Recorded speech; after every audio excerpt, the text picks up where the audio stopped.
testing and quality are of significant importance, but there are actually two main problems that actually complicate these issues in the mobile field. One of it is power/energy availability.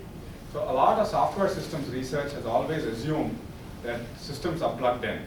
I mean, there's a continuous supply of power. So all the traditional empirical studies, code quality studies have actually never had to look at power or energy availability.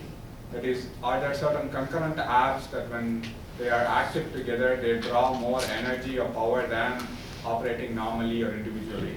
So these can actually lead to a fair amount of energy/availability issues. The other aspect is monitoring and overhead.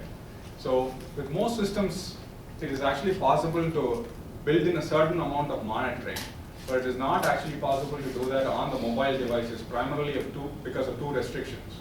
One is if you actually build in monitoring that runs, you actually draw a fair amount of energy out.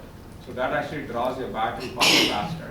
The second is most people sometimes would have a limited bandwidth plan. So if you're actually getting data back from users, you're actually consuming the individual bandwidth plans, some of which they might not actually agree with.